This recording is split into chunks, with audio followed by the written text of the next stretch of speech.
Hello and welcome to the show. I'm back on BeamNG Drive, going to be tackling the Endurodrome once more.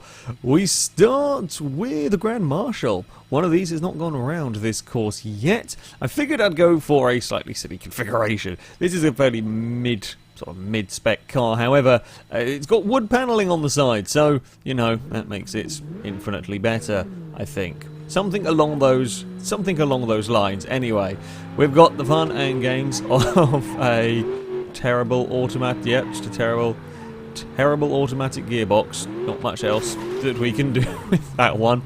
Fair enough. And we shall, see how long the Grand Marshal is going to last. It has in the past been a pretty tough car. That'll be said. We bent the stick. Okay, no, that's good. Grand Marshal was one of the early leaders at the Baja circuit. It took a lot of punishment before it finally gave up. Here we've already tweaked the steering across one speed bump, which is slightly concerning, but I guess we will see how that's going to affect it over the course. Like a minorly tweaked steering, it's not too bad. When it starts getting quite heavily tweaked, it does make it difficult to line up for jumps, makes it difficult to position the vehicle for various things. Oh, you're across the rocks, okay, we shall be. Now, what generally keeps the Grand Marshals going is the engine doesn't overheat too easily. Even if the radiator goes out, the engine can be pretty tough. Well, of course, it does very much depend on how badly punctured the radiator is. Suspension is that fabled wobblematic. It's not the most wobblematic suspension you'll come across, but it'll tend to bounce rather than actually take damage. It'll tend to ping around before taking damage to the suspension and before taking damage to the steering. I mean, steering is kind of, well, I say the most important. You know, we can have the suspension collapse, that's fine, that doesn't matter, but it's the damage it does to the steering, or to the point where it puts the engine into a position where it hits the floor a lot and gets heavily damaged. Ooh, that was a bit of a scrape along the nose. Grand Marshal is, I think, largely okay. Oh, again, ooh, it's not too bad. I thought for a second that the front right was starting. The front right is probably the worst affected part of this car at the moment, but it is still working. I don't know if anything's collapsed, whether the body's just twisted in this. Oh, we're going to clonk across there some more. Yeah, okay, so the front right is a little bit on the unhealthy side. Opening lap, you know, that's not too shabby. Opening lap for the Grand Marshal, we've got around with minimal kind of damage. There's definitely, like, the rear axle, I can't decide whether the rear axle's twisted, whether the body's twisted sat on it. It could well be that, I'll be honest. Could well be. Well, it's easy for, oh, okay, no, we're definitely, that front right is definitely doing funky things. The car's ever so slightly lopsided. I mean, it's not, again, it's certainly not the worst condition we've seen a car. We've had a number of cars go out by the time they get to this point, so this is by no means the worst condition we've seen a car.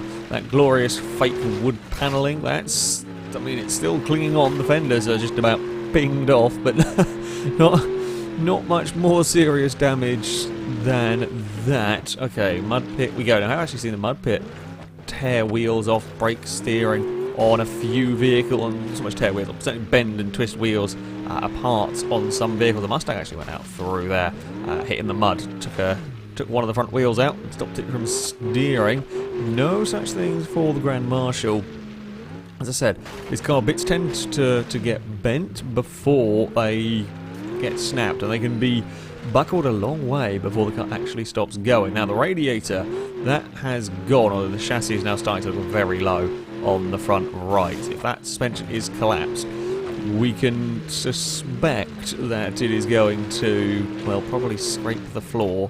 It's the speed bumps. The speed bumps are now the concern with the collapsed suspension. It's not something we ever had to deal with at the other circuits, while they tended to have a few big heavy impacts that would kill cars. Around here we have got lots of little bits. Oh, I really wish it wouldn't fly like that up there, Grand Marshal. Ugh. Almost careered. Oh, I think we might have lost. No, we've lost some sort of control in our car. I'm not actually sure what's gone. It felt for a second like the steering has gone, but it's It's definitely not the steering god, it's just acting weird now. It's, I suspect, something to do with the suspension, like the extreme levels of suspension damage that we have got going on at the front of the car. Oh, just stopped and made that one. How is the front of our car look? I mean, it's not a healthy looking car. They never are. They never are as we head on to our third lap with the Grand Marshal. We're going to do a bit of a wheelie, bit of a nosedive. That's all okay. You're not okay. Yeah, the front wheels, while the suspension's got, we could see the fact that the front right is definitely very much through the fender. I mean, actually, both front wheels are very much through the fender. It's buckling, almost bending the nose of the car upwards. We're kind of bananaing the car a little bit as we go. Again, if a car can survive long enough, that is something you do kind of see around here. Ooh, yeah, there we are now starting to scrape undersides of the car. I think it might still survive until the radiator, until the temperature gets the better of it. I genuinely think the Grand Marshal is going to just keep going until eventually it overheats. They're so difficult to kill. They are very difficult. Even considering we're running wide through there, we're hitting an extra set of speed bumps. You don't have to hit them, you just sometimes end up putting the car out over there. Yeah, I think they're going to be the overheating. I mean, it's going to be a fairly decent distance for the car, no doubt. And again, mechanically wise, nothing else, anything kills these. They're so tough. Although say they're so tough, the rear axle has actually come out completely out of the car. It's not quite as spectacular as the Regency's, but it's done it again. We've had a second car with an entire dislocated rear axle. Still moving though. Like that's actually the most significant damage we've seen from anything across those rocks. I've been waiting for something to lose a drive shaft. I really wanted something to have the drive shaft ripped out from going across the... Oh, okay, well, I think that might have actually been what's done it. I was literally, as I was saying, oh wow, that is so busted. I was hoping something would take out a drive. Well, say hoping. I was half expecting. I was curious to see if we would see a vehicle have the drive shaft taken out on the rocks. It didn't take the drive shaft out on the car. It didn't take the drive shaft out on the car, but it loosened the rear axle. And the next bump that we went over, that was the end of the Grand Marshal. It's got engine, it's got steering somehow amazingly, but you can see how much that rear axle has moved. I think the engine has now given up as well, but there we go. It's a pretty spectacular failure for the Grand Marshal. So, our second vehicle to run around the Endurodrome is a much requested car / contraption. The Pigeon is going to take on this rather challenging course. Now, this is another vehicle that, historically speaking, survives pretty well. In fact, a Pigeon won. It wasn't this, it wasn't the 600, it was the van Pigeon won at the Baja circuit. However, this track is a very, very different sort of challenge. The main concern, the primary concern as ever, with a Pigeon is the front wheel. They are actually very, very resilient vehicles. Essentially, I think to make them kind of work, the J-beams on the vehicle is stronger than a lot of normal cars, so they can survive astronomical amounts of beating to an extent. They can, of course, still die. And I suspect the sheer amount of forces going through the front wheel, that's going to be a concern. I mean, we can lose rear wheels, we could lose rear wheels, we could lose drive, we could lose a drive shaft and overheating, etc. That's all still very possible. But this circuit is a suspension killer for normal cars, let alone for a vehicle with one very exposed front wheel. It's already bent as well, I should point this out. We are already struggling with a car. I don't know if I can actually show. It's already cambered. Oh, you can actually see how badly. You don't even need the little dial to show how much you're fighting the steering. You can see how badly twisted that wheel. That was from the first set of speed bumps. We've got a lot more. We've got a lot faster. Oh, we've got. I mean, the mud. It's never likely to be fun in the little car. Oh, are we actually going to come back over? We are going to come back over. Amazing. Will it drive its way out of here? Probably. And crawl. I'm quite impressed, you know. Okay, well done, Pigeon. I was not expecting you to be able to pull yourself out of there. Normally, I mean, as we have said before, if a car gets stuck in the... Oh, there's a good way over that for this car. If a car gets stuck in the mud, I'm allowed to pull it out. You know, vehicles like this are not exactly designed for tackling muddy bits of terrain. Lowriders and slam cars, etc. just simply won't if they lose their momentum. So I'm allowed to pull cars out if they get stuck. Likewise if they roll, and so on. I was fully prepared to have to go do that to the Pigeon, but no, it drove its way out. The rolls, while they look spectacular, actually not that bad for the car. Not that bad. The body can take as much damage as it likes. It's irrelevant. It doesn't stop the car from driving, from making more distance, completing the course more. So if it rolls in a crash, that's actually kind of good, as spectacular and so on as it looks. I would rather have that than the big, well, basically the big crashes on the front wheel. We got to fall back over. We are still good to go. Still no major signs of damage with this little car, which is helpful, quite frankly. No major signs of damage. Very, very good news for me. We should be fast enough. The 600 is actually pretty decent in terms of speed. It will... Oh, God. It doesn't have, you know, massive amounts of power. It doesn't need it, though, because it is so very, very light. Are we going to fall over again? Hey! It has a good knack of landing on its wheels. This is one of the areas where I'm a little bit concerned about the Pigeon's front wheel. If we get bounced awkwardly at that, we could... I was waiting for the snap as the wheel fell off. It hasn't got worse.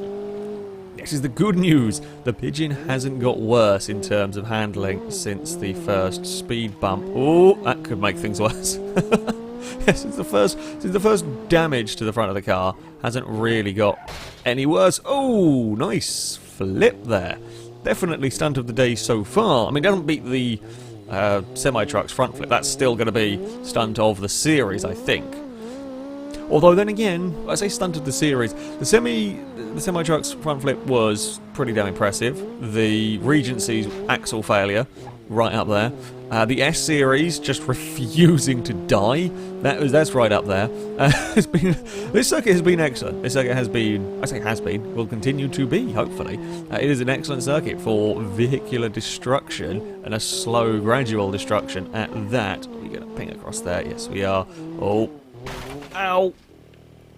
Are we fine? Are we okay, Pigeon? Is that front wheel? We're still concerned. I say front wheel concerned about. Always going to be concerned. There, that's a couple more hits on the front that I was perhaps expecting to have twisted it more. And it is still... Ooh, we're going to bounce. We're going to bounce. We're going to wobble. But we will keep it on its wheels at least. Radiator is still in one piece. That's the important thing. Don't hit the curb. That's never going to end. Don't hit the curb in a car that's notoriously easy to roll or certainly get up onto its side. Ooh, that's some... I don't want oversteer. This is not the easiest thing to drive as it is. Oversteer is not exactly what we want in the vehicle. We're going to dig in and roll. Yep. We might still be able to keep it going. Oh, let's look at the engine vibrating in there. That does not look... Oh, hey, we're back over again. We've taken out chunks of this car in a very, very peculiar... Is there any way? No. Oh, that's not good.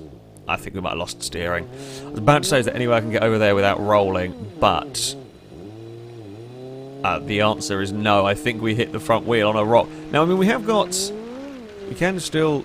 I mean, we are still technically on the course. We can still keep driving it until it's completely far away from the course to the point where it's going to be counted out.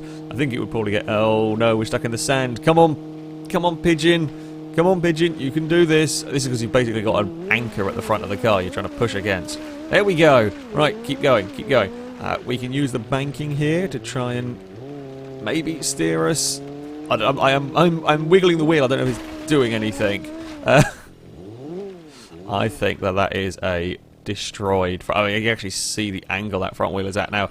I'm allowed to pull the cars clear if they are caught on some rocks, which this one here is. We will pull it clear just in case. I'm happy to say that's a goner. That wheel is actually at such an angle where like the steering is still connected to it. Mostly. We can turn left. Right doesn't really do anything. I was expecting the wheel to ping off, I'll be honest. That was what that's what I was going for. That's what I was expecting to see. The wheel ping off. However, It's been bent back at such an angle where that is not going to steer. The Pigeon, as I slightly expected, around the... I say much more punishing in a much different way. Around the Endurodrome, the Pigeon does not survive so well. Well, our third and final car to run around the course today is a Covert. This, kind of the 94 Covert, a more updated version. Small cars have tended to struggle quite a lot around here. Small cars have tended to go up in flames, go out spectacularly. This is a tough course. It's especially a tough course for front-wheel drive cars because there is so much punishment. Well, so much punishment goes on the front of the cars. You know, generally they'll land jumps on the nose, or they'll land on the front, and the front wheels take any damage on here, and, well, front-wheel drives will tend to stop working, and this is punishing in terms of suspension. It's suspension, drive axle, all of that kind of thing. That's where we see a lot of failures come from. We have got rid of the front bumper, which is good. Whoa! That didn't look pleasant for the rear. That's... I don't know if they've got much rear suspension left or whether it's just supposed to be very soft and squidgy. It looks very soft, it looks very bouncy now at the back of the car. Although soft and squidgy is helpful, as long as it's still connected. Unlike the Grand Marshal's rear axle when that fell apart. That's not good. That's not something that you want to have happen to your car. I mean, if we could go on towards lap 3, we'd probably be doing fairly well. I can't actually remember now what is the furthest distance a front-wheel drive car has made it around here. I mean, I can say the Miramar is a small car, but that's rear-wheel drive, and ooh, that's got the ultimate in wobblematic suspension technology. Yeah, I think it's safe to say the rear of this car has collapsed. That does look very, very bouncy. It doesn't really matter. Like, we can do whatever the hell we like to the rear of this car. It's kind of irrelevant. We can lose both the rear wheels, and while it'll not drive very well, it will still keep going, and it'll go fast enough to be allowed to continue in all of this. So can you please stop bouncing? That is the downside of the bouncing. The downside of the bouncing is, while it might not be putting this car out, what it can do is roll over, and that can cause damage. It can cause damage in terms of radiator, in terms of steering. Now, if we do start getting weird camber and tow going on the rear of the car, that would be a problematic as well. Makes it just difficult to drive, difficult to control, keep it going in a straight line, etc. But for the moment, we're not too bad. We'll be nicely up to there. Radiator, I think the radiator went on the ramp up towards it. That's a little bit of a pain, but there we have it. Ooh, nicely across the speed bumps right there. Very nice. We hit the first one, did no damage, and launched us high enough so that we would clear the other two. That's great when it works. Sometimes you hit the first one, get launched airborne, end up going nose down into the third one. Oh no, not another fuel tank rupture! What is it with these hatchbacks? It's another leaky fuel tank. We've seen, I think it was the Pigeon went out with a leaky fuel tank, the pretend Fiat went out with a leaky fuel tank. This, sometimes the ruptures can be very small, sometimes you can get away with keep going for a while. The fuel doesn't look like it's going down too much in this, which is good. Oh Christ. Yeah, it does okay. It's not piddling fuel out the same way the likes of the Pigeon or someone has done. It's not a big fire yet. And I say yet because, well, the that rear suspension. I'm actually really surprised we've not seen again. Oh, that's a lot of smoke. Are we just gonna make a smoke screen now for the car? Fantastic. That's not what we want. That suggests there's going to be fire at some point. I mean, the engine's overheating as well. This might actually, despite the cacophony of things going wrong with it, this might actually end up just going out through overheating, which would be a mundane way to go for what has been a fairly interesting and eventful run around here. That's nicely across the rocks. Yeah, see, let's try to do that with the Pigeon, but the problem is that if you do end up hitting the front wheel on one of those rocks, which we did, it's very difficult to miss when there are so many around there. You bend that wheel. Oh, that didn't sound good. That rear wheels do not. The front is actually held up really well in this, outside of the radiator going. Front wheels do not really feel that bad. Just what's the back of the car doing? It's constantly doing something it probably shouldn't be. Could have bounced a bit more. We got further than the Pigeon at least. We have got further than the Pigeon at least. We might even claw our way onto a third lap with this if it doesn't overheat and explode. We haven't seen actually very, very much struggling to see where I'm going. The problem is I don't have the camera to the side, otherwise your depth perception is way off when you come to a corner. Real difficult to judge. Oh, this is getting very, very smoky back here. I can't really see where I'm going. Oh. Let's just take a breather. Let's just look from this angle. It's fine. We'll drive slightly wonky. Oh, that's a lot of fire. That's an alarmingly large amount of fire now. Yep, it's another Oh! Everything's exploding. It's going in spectacular fashion. We'll give it that. That's a lot. It's all on fire. No, crawl, limp your way, roll your way to another. You're not going to do it, are you? You're going to come up just marginally short of making it up to the next lap. I'll tell you what. 10 out of 10 for style. 10 out of 10 for style right there. There was a lot of smoke for half a lap, and I will say, mechanically speaking, outside of the obvious everything's burning aspect, like mechanically, drive-wise, steering-wise, that actually held up very, very well. The rear suspension was knackered, and I wonder if the rear suspension going led to a fuel tank issue. It wasn't the same fuel tank ruptures that just dumped all the fuel out of the other cars, but obviously it's leaked fuel somewhere into the vehicle to start a fire like this. This doesn't normally happen with a car overheating. Well, Covert Barbecue is very much on the cards. That was incredible. Now, you also about spectacular runs. Yeah, the 94 Covert. This has certainly put itself up there in contention for one of the spectacular failures. On to the results table, and the Grand Marshal will do fairly well with its lap 3 distance. It'll get up into a 12th place, just beating out the Delta 88. That car's clutch gave up coming up that hill. The Sunburst, though, making a bit further. Yeah, impressive failure on the rocks, managing to dislodge the entire rear axle. The 94 Corvette also does pretty well, not quite as good as the 1.5 litre all-wheel drive classic Corvette, if you like, but still, yeah, it's not too shabby, getting right towards the start of lap 3. The distance might not have been impressive, but the manner of which the car gave up, that's, yeah, certainly gets some bonus points.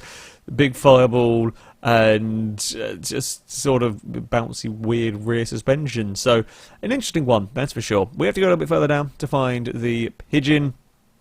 Well, those that expected the car to last as long as it did at the Baja Rama circuit around here. The rocks are mean to the wheels, and especially with the exposed front wheel that the little Pigeon has. It didn't do too badly. Certainly, there have been worse cars around here, but yeah, ultimately, as soon as that wheel starts taking hits, I mean, the steering was not actually snapped. The steering remained working, but the wheel was at a funky angle. That, though, is going to be it for this episode. As ever, I shall link all the mods used in the description, so you can download them, have a go with them yourself. But that's going to be it from me. Thank you very much for watching, and until next time, a goodbye.